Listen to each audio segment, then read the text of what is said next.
Chers internautes, bonjour.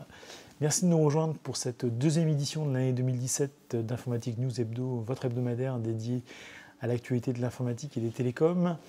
Alors cette semaine, outre l'actualité, le suivi de l'actualité avec notre rédacteur en chef Guy Hervier, bonjour Guy. Bonjour Jean-François. Nous avons plaisir de recevoir le country manager de CA Technologies, Richard Frane. Et je propose qu'on vous échangez avec lui dans quelques minutes. Mais qu'on passe d'abord en revue l'actualité de la semaine. Alors, première actualité qui est tombée, entre guillemets, cette semaine, c'est l'analyse des chiffres du marché des PC. Et j'allais dire, pas beaucoup de sources d'espoir. C'est vraiment pas un marché forcément très très dynamique. En tout cas, l'année 2016 ne restera pas dans les mémoires comme une année formidable. Non, alors effectivement, l'année 2016 s'inscrira dans la continuité de la baisse qu'on connaît maintenant depuis 5 ans. Donc ça, c'est les chiffres qui viennent d'être publiés à la fois par le Gartner et IDC qui sont assez concordants. Donc on retiendra ceux du Gartner, qui sont, bon, ça ne change pas grand-chose. Alors il y a beaucoup de chiffres, mais on va en donner juste quelques-uns pour situer à peu près les ordres de grandeur. Donc l'année dernière, en 2016, il s'est vendu 270 millions de PC, c'est quand même pas négligeable. On en était à 365 millions en 2011. Donc ça fait quand même une baisse de 27% en 5 ans. Donc c'est quand même un mouvement significatif.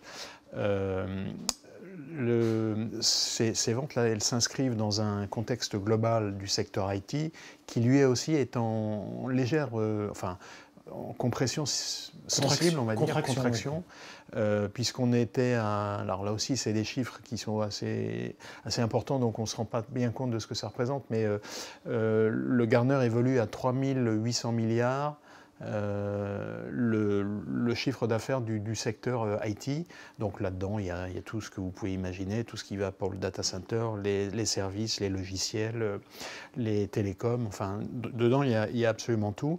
Donc ça, c'était en 2011, et on est passé à un peu moins de 3400 milliards.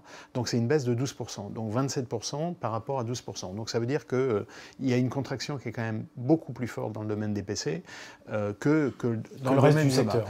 Alors, on le sait, hein, on le dit tout le temps, mais on sait qu'avec tout ce qui est informatique, on fait plus avec moins. C'est-à-dire qu'avec 100 $ aujourd'hui, on achète beaucoup plus de puissance qu'il y a 50, qu'il y a 10 ans et qu'il y a 20 ans. Donc ça, c'est clair. Mais enfin, néanmoins, je veux dire, là où on était il y a quelques années sur un marché qui était en développement, en augmentation, on est là, on a changé de dimension.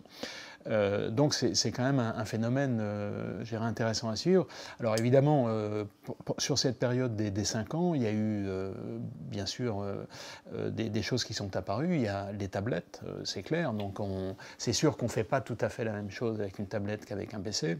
Mais sur les PC bas de gamme, entre guillemets, il y a forcément une concurrence. Absolument. Il y a eu l'apparition des smartphones qui permettent aussi de faire un certain nombre de choses. Donc, même si on a pas mal d'utilisateurs, même en entreprise, qui ont, je dirais, la palette totale, donc les 3 écrans, je veux dire, ça commence à faire un peu beaucoup. Donc, on arrive à des moments où il faut peut-être sélectionner, et puis où on renouvelle les parcs de manière un petit peu plus, un peu moins rapide. Donc, tout ça fait que finalement, on arrive à ces chiffres-là.